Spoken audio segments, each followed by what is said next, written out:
ક્ષત્રિય આંદોલનની મહત્વની ભૂમિકા ભજવનાર પીટી જાડેજાએ સંકલન સમિતિ સામે સવાલો ઉઠાવી સમિતિને પડકાર ફેંક્યો છે. એક મહિલા સભ્ય સહિત 5ના કરતૂતોના ભાંડાફોડ કરવાની ધમકી આપી છે. પીટી જાડેજાનો અહમ નહીં સંતોષતા ઓડિયો મેસેજ ટેકનિક અપનાવી ચર્ચા ચાલી રહી છે. ઓડિયો મેસેજ કરીને સંકલન સમિતિના હોદ્દેદારોને ધમકાવવાનો પ્રયાસ કર્યો છે. ઓડિયો ક્લિપ પીટી જાડેજામાં કહી રહ્યા છે કે મારે કોઈના બાપની જરૂર નથી. તેમાં સંકલન સમિતિની મહિલા સભ્ય સહિત 5 સભ્યોના કરતૂતોનો ભાંડાફોડ કરવાની ધમકી આપી છે. ક્ષત્રિય સંકલન સમિતિ સામે પદ્મિનીબાએ બંધ પોકાર્યો હોય તેવી પીટી જાડેજા પણ ખુલીને બળવો કરતા બહાર આવ્યા છે.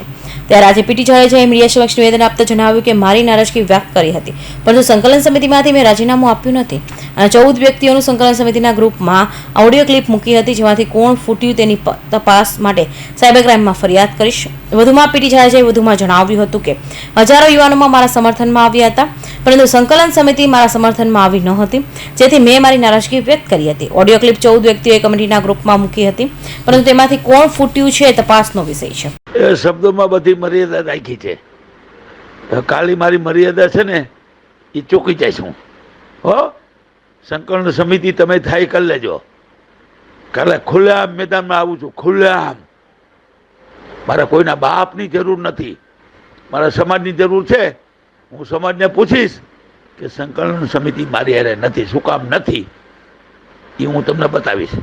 જો એક વાત તમને કરું, માફ કરશો મને, પણ એક જરૂર કહી દઉં તો સંકલન સમિતિ એટલે સમાજને, સમાજ એટલે સંકલન સમિતિ. આટલો બધો સમાજે તમારા ઉપર ભરોસો રાખ્યો છે. તમે ગદ્દાર ન થતા. તમે ગદ્દાર છો અને રહેવાના છો, મને ખબર છે, પણ કાલે હું તમારો પર્દાફાશ કરીશ અને કરીશ.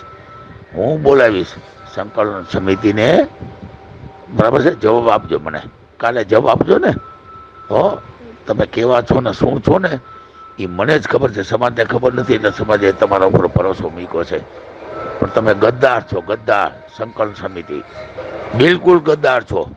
તમે 11 વર્ષથી દરેક જિલ્લામાં જાઓ છો, તમે હિત ને સામે હિત્યાર. ક્યાંય 5,000, 10,000, 25,000, લાખ, 2 લાખ, 5 લાખ ભેગા થયા છે તો રવા દો ને. તમારી મદદની મારે જરૂરી નથી. ન કરતા, હું સામેથી કહું છું, ન કરતા. હું કાલે કરીશ, જે થવું એ થાય. તમારી પરીક્ષા લઈ લઈશ, પછી સમાજને પૂછીશ કે સંકલન સમિતિ મારી હારે નથી, તમે છો કે નહીં? નથી તો કાંઈ વાંધો નહીં, મારું રાજીનામું, બરાબર છે, અને હું જાઉં છું હળમતિયા. બસ આટલું જ કહીશ. જય માતાજી. હું પીટી જાડેજા મીડિયાને જણાવવા માંગુ છું કે અત્યારે મારી ઓડિયો ક્લિપ જે વાયરલ થઈ છે, આપ જણાવો છો એ માધ્યમથી આપને જણાવું છું કે સંકલન સમિતિમાં અમે રાજીનામું આપ્યું નથી, આપવાનું નથી. આનાથી વધારે સ્ટ્રોંગ સમિતિ બનશે એવા અમારા અને સમાજના પ્રયાસો છે. સમાજમાંથી મને કહેવામાં આવે છે કે સમાજમાં હજારો યુવાનો, લાખો યુવાનો તમારા સમર્થનમાં છે, તો તમારી સંકલન સમિતિ કેમ ચૂપ છે? એ મારી નારાજગી હતી. એમ મેં નારાજગી વ્યક્ત કરી. મેં રાજીનામું આપી દીધું એવું નથી કીધું, આપી દઈશ એવું કીધું.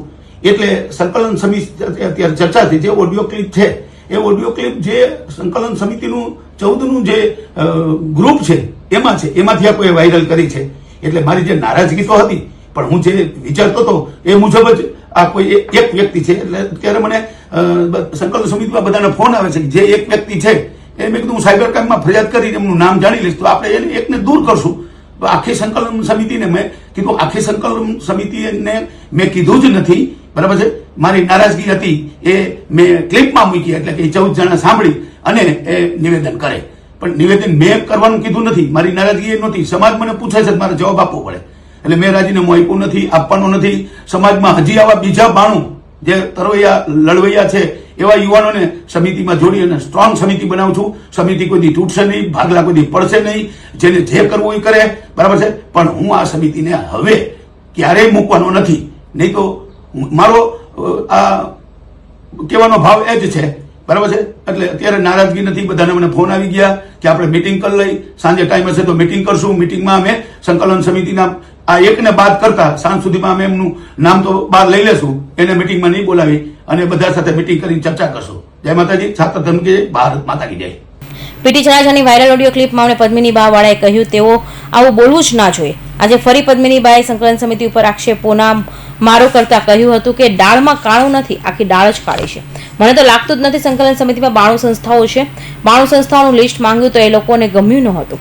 જે રૂપ છે અને જે સમાજ એક થયો છે તો એક ખૂબ સારી વાત છે અને બેનો દીકરીઓ માટે એક થયો છે, બરાબર, કોઈ માટે નહીં પણ બેનો દીકરીઓને લઈ અને એક થયો છે તો બહુ સારું કહેવાય. પણ જે પીટી મામાના જે ક્લિપો વાયરલ થઈ છે તો એ 14 લોકો જે હતા એ ગ્રુપમાંથી વાયરલ થઈ છે. તો આખી દાળ કાળી છે કે દાળમાંથી એકાદું વ્યક્તિ કાળું છે કઈ સમજાતું નથી. અને હું તો પહેલેથી જ મને તો ખ્યાલ હતો જ કે આ લોકોમાં કોઈને કોઈ ખીચડી રંધાઈ રહી છે. તો મારી શંકા જે હતી એ સાચી જ હતી અને જેને વાયરલ કર્યું છે એને ગદ્દાર આપણે ન કહી શકીએ, કેમ કે એ પણ ક્યાંક ને ક્યાંક સમાજ સામે લાવવા માંગી રહ્યું છે કે ભાઈ આ લોકોનું શું એક કામ છે કે શું કરી રહ્યા છે, પોતે ન બોલી શકતા હોય અને જેને વાયરલ કર્યું છે તો એ કેવા માંગતા હોય છે કે ભાઈ આપ લોકો જોવા આ લોકો શું અંદરો અંદર કરી રહ્યા છે. જી પદ્મિનીભાઈ, એવું લાગી રહ્યું છે કે ક્યાંક પીટી જાડેજા છે. ક્ષત્રિય સમાજની સંકલન સમિતિના રમુજાભા જાડેજાએ જણાવ્યું હતું કે કોઈ પણ સમાજનું જ્યારે સંગઠન થાય ત્યારે તે સમાજમાં એકતા બતાવે છે, ત્યારે સામે પક્ષ સંગઠનને નબળું પાડવા માટે પ્રયત્ન કરવામાં આવે છે. પીટી જાડેજાએ સંજોગો વસાત ટેન્શનમાં હોય અને બિનજરૂરી વ્યક્તિઓ દ્વારા ફોન કરી પરેશાન કરવામાં આવતા હોય તેને લીધે તેઓ બોલ્યા, પરંતુ તે સંસ્થાનો આંતરિક પ્રશ્ન હતો અને તે 2 દિવસ પહેલા જ પૂર્ણ થઈ ગયો છે. પીટી જાડેજા સાથે વાત થઈ ગઈ છે, તેઓએ રાજીનામું આપ્યું નથી અને સંકલન સમિતિ એક જ છે. પૂર્ણ થઈ એના માટે સમગ્ર પ્રજા, સમાજના પ્રજાના જુદા જુદા વર્ગો ધન્યવાદને પાત્ર છે અને મીડિયા ન પડે એમાં ખૂબ મોટો સહયોગ ને રોલ રહ્યો છે. એટલે આપ બધાનો પણ ખૂબ ખૂબ આભાર. અમે 4-5 દિવસથી એક અમે ચર્ચા કરતા હતા જે લોકો સંગઠનમાં હોય, ટીકુભાઈને પણ અને બીજા 5-7 જણા અમારામાં જે થિંક ટેન્ક કહેવાય કે જ્યારે પણ કોઈ પણ સંગઠન એની તાકાત બતાવે છે, અવાજ રજૂ કરે છે, એકતા થાય છે, ત્યારે સામે પક્ષે કોઈને કોઈ રીતે એને નબળા પાડવાનું આ તે એવા પ્રયત્નો થતા હોય છે અને એના ભાગરૂપે કાંઈક ને કાંઈક થતું હોય છે. એમાં જે કાંઈ પીટી જાડેજા સાહેબ એ વાત કરી, સંજોગો વસાત કાંઈ જે કાંઈ એમના પોતાના ટેન્શનમાં હોય અથવા તો બિનજરૂરી વ્યક્તિઓ દ્વારા એમને જે કાંઈ પરેશાન કરવામાં આવતા હોય ફોન કરીને આતે એના એક ચિંતામાં એ કે જે કાંઈ બોલ્યા પણ એ પ્રશ્ન આંતરિક પ્રશ્ન સંસ્થાનો હતો અને આંતરિક પ્રશ્ન 2 દિવસ પહેલા જ પૂર્ણ થઈ ગયો છે. એમની યારે વાતચીત પણ થઈ ગઈ એટલે હવે કોઈ પ્રશ્ન રહેતો નથી. સંકલન સમિતિ એક જ છે. પીટી જાડેજા સાહેબે રાજીનામું પણ નથી આપ્યું અને આખી સમગ્ર સંકલન સમિતિ એક જ છે અને બધા સાથે જ છીએ.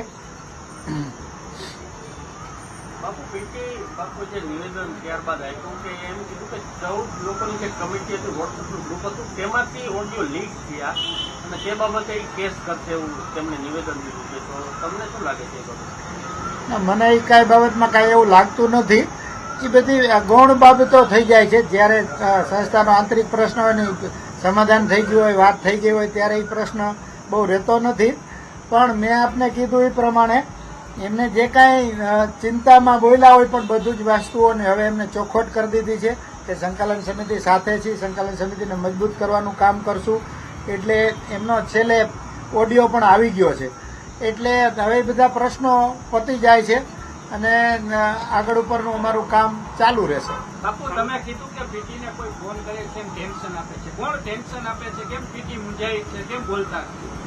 ના, એ હવે એ ભૂતકાળની કોઈ બહાનો તો જો ચૂંટણી હોય ને, આપને બધાને ખબર છે કે આપણો મુખ્ય પ્રશ્ન શું હતો, કોઈ પક્ષ, કોઈ સરકાર, કોઈ વ્યક્તિનો વિરોધ કરતા અમારા માટે મુખ્ય બાબત એ હતી કે દેશમાં જે કાંઈ વાણી વિલાસ થઈ રહ્યો છે, નૈતિક ભ્રષ્ટાચાર થઈ રહ્યો છે, એને માટે અવાજ ઉઠાવવો, એને અટકાવવું અને એના જ ભાગરૂપે આવી બાબતો થતી હોય.